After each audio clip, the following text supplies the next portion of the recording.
Hey there guys, Raj here, hope you guys are well. Today's fragrance review will be on a fragrance from the brand Bvlgari, the Italian brand, fashion label, so this is a designer fragrance.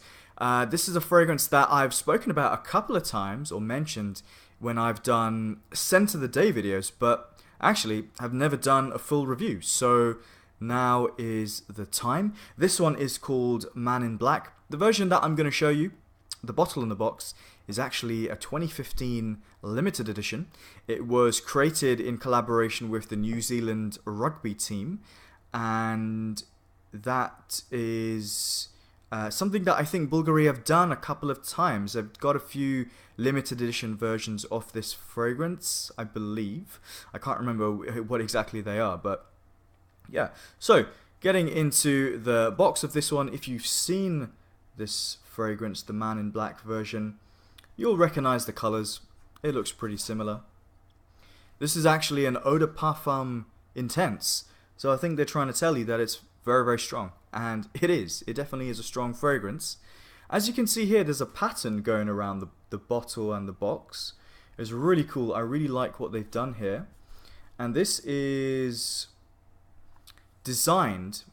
pattern is designed by a member of the Maori tribe in New Zealand, and the pattern is actually called the moko, which is the facial tattoo of the person who created the haka.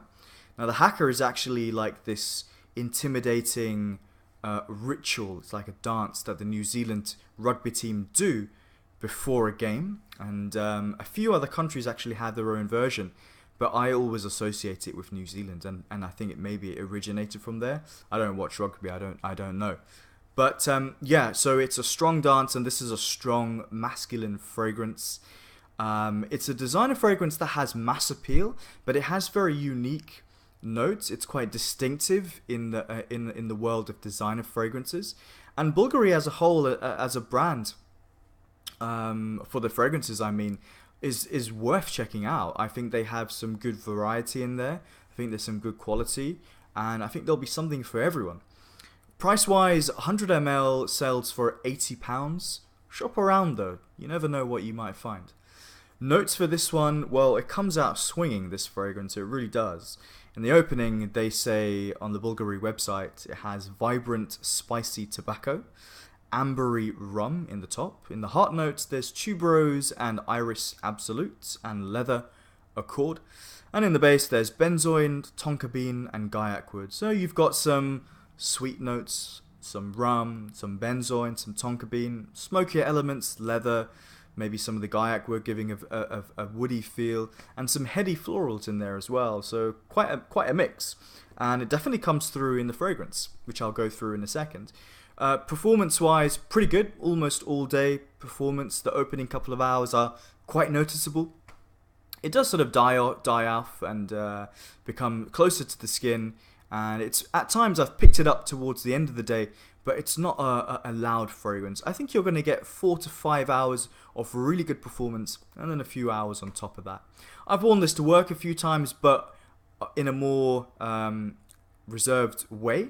If you want to be a bit more liberal with the sprayer, I would suggest doing so on a night out, if you're going to a bar, if you're going for drinks or that kind of environment.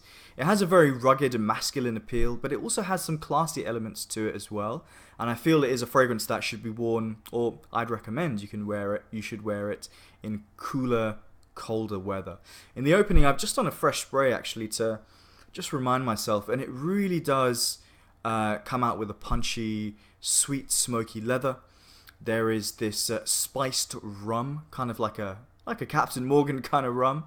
It also has some other spices, maybe some clove and some black pepper, also coming through, and just making this a powerful fragrance from the start.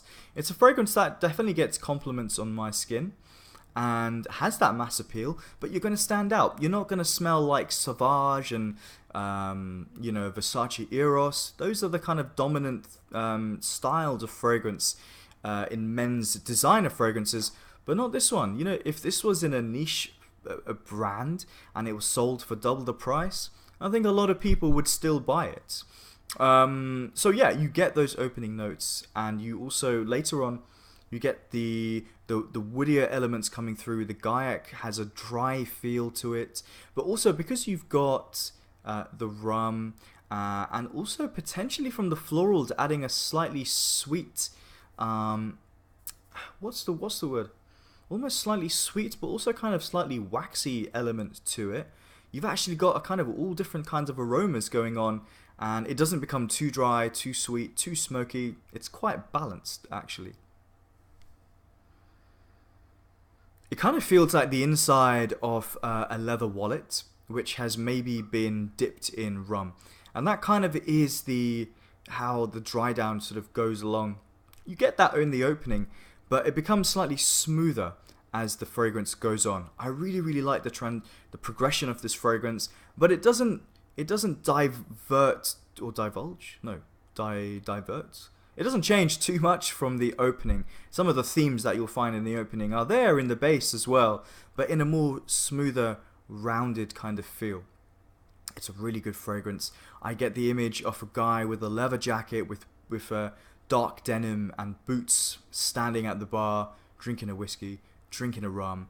It has a strong feel to it and is a really, really nice fragrance with good ingredients. And it's so good to see a designer brand put out something like this that is daring, challenging, but also has that mass appeal. And in many ways, it's a perfect combination.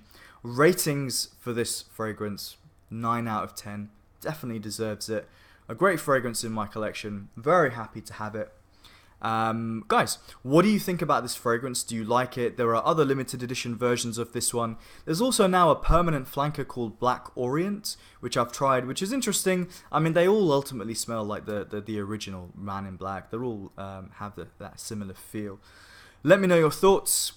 And yeah, whatever you have to say it. Feel free to like and subscribe and hit the notifications bell here. Check me out on Instagram, and I'll see you guys soon. Take care. Bye.